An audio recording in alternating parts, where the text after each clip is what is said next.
My son's camera monitor alerted in the middle of the night. I checked it and saw my wife and son sitting on the bed. They weren't my wife and son. I'm a nurse and I currently work nights. It's a total drag, but I'm hopeful I can go to days soon since some coworkers are planning retirements. Anyway, I was working one night when just after 3 a.m. my son's monitor alerted me to sound and movement. No big deal at all. He probably coughed loudly or sneezed or something. He's 3 now, so he generally sleeps all night. I bring it up on my phone and I see him and my wife sitting on the bed. Again, no big deal. He might have cried out or gotten scared or something.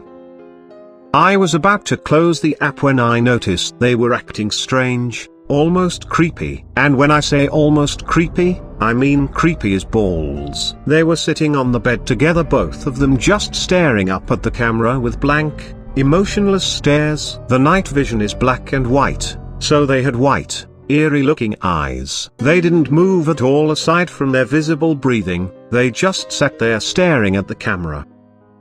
I close the app and give my wife a call to make sure everything is okay. I never get to call home on lunch, so in a way this is kind of nice to get to talk to my family while at work. It rings a couple times before she answers with a very groggy hello. It was like she was dead asleep when I called and she looked wide awake when on the camera. "Hey, you guys okay?" "Huh? Yeah, buddy, my son's nickname, came in like 15 minutes ago. Seemed scared, so I said he could sleep with mama. I'm confused here since I saw them in his room a minute ago." Literally 60 seconds had passed since I closed the app and made the call. "Wait, so you guys are in bed?" "Yeah. I fell back asleep right away." "Everything okay?" "Everybody keeps waking me up." "She's kind of annoyed."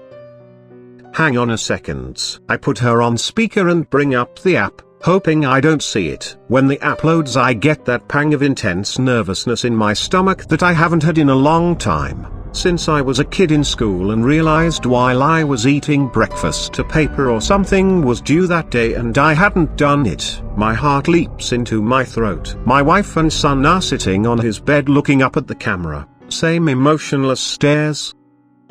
"Hello. You guys are in bed, right?" "Yeah. We're trying to sleep." "Well, I'm looking at his camera and I see you two sitting on his bed." "Huh? No, we're in our bed." "I know that's what you mean, but I'm looking at his bed and you two are in there."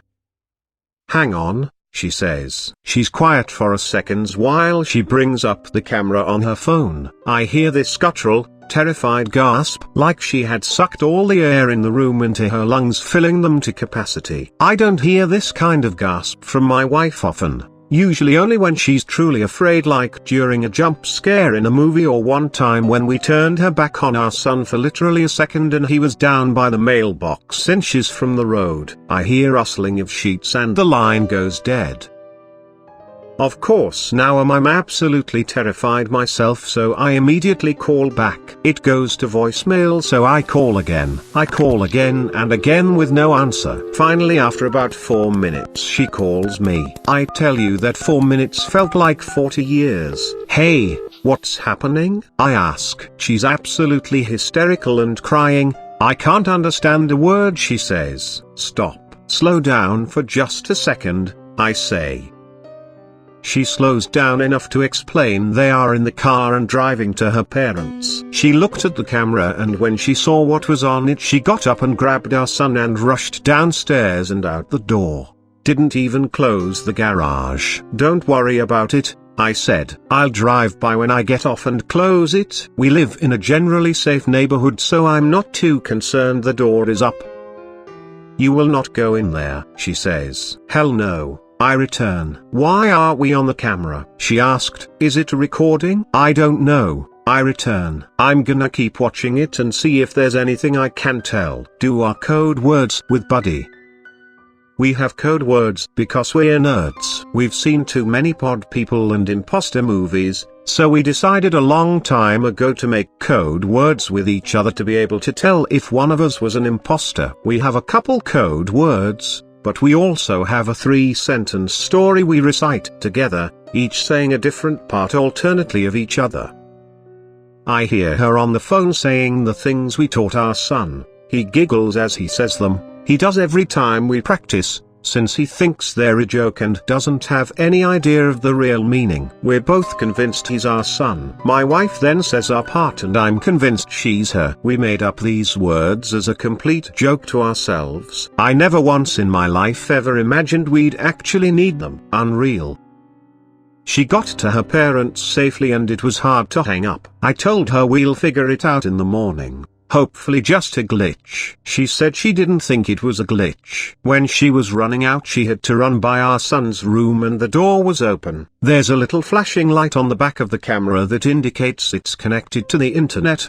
It gives off just enough light that when she ran by she thought she saw, out of the corner of her eye, a shadowy outline of what could have been an adult sitting on our son's bed. It sends chills down my spine to think about. Knowing they were safe and out of the house is the only thing that kept me at work that night. It was a long 4 hours but I kept checking the camera every chance I got. Sure enough, they were still sitting on the bed staring up at the camera with emotionless gazes. I studied them to see if I could see any pattern. From their breathing to their breathing was steady and looked normal. It was their blinking that would tell me if this was just some kind of bizarre, time-looped freak accident video or not. I intently stare at my phone and count the seconds between each blink, telling myself if this is a loop then their blinks should be even and occur at the same time each time. There was no pattern to their blinking, it was erratic and random, just as a person blinking should be. The passing hours are what finally sealed the deal that this was not a weird looped video of some kind. My son's window is visible on camera and I can see on camera that it is getting lighter outside his room. His curtains keep out just enough light to prevent the camera from exiting night vision, but lets in just enough to be able to tell the sun is rising.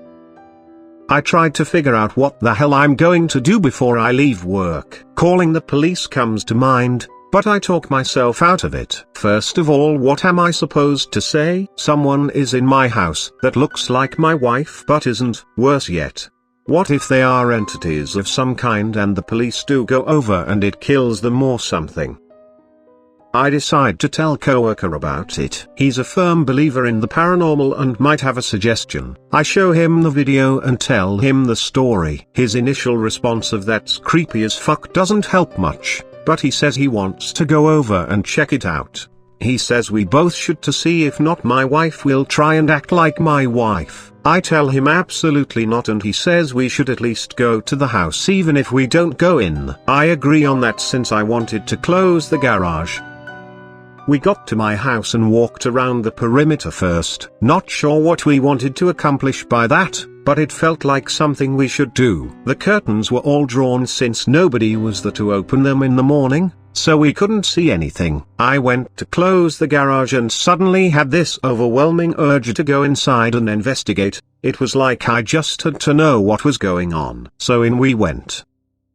We walked through the kitchen towards the foyer where the stairs are. It's so quiet in our house right now you could hear a feather drop, forget the pin. We stop at the bottom of the stairs and wait a few seconds. I look at the camera again and they are still sitting there. I've never been so scared in my life. My coworker puts his foot on the first step and I suddenly say stop loudly. Forget this, we're out of here, I tell him. Come on. I start making my way back to the kitchen. We hear a loud creak in the floor from upstairs. It's my son's room. He has a very loud, creaky board right in the middle of his floor that's almost impossible not to step on. My wife and I are still deciding if we ever want to fix it because it will alert us if he's ever up to no good when he gets older trying to sneak out or something. Come on, come on. Come on, I yell as I motion for him to move his ass. We're out of the house in about 2 seconds. Out on the street I checked my phone. Now only not my son was sitting on the bed, same blank stare. Not my wife was gone. Holy shit, my coworker says, that was stupid as fuck of us. Do not tell my wife we went inside. She would be so ungodly mad if she found out what we just did.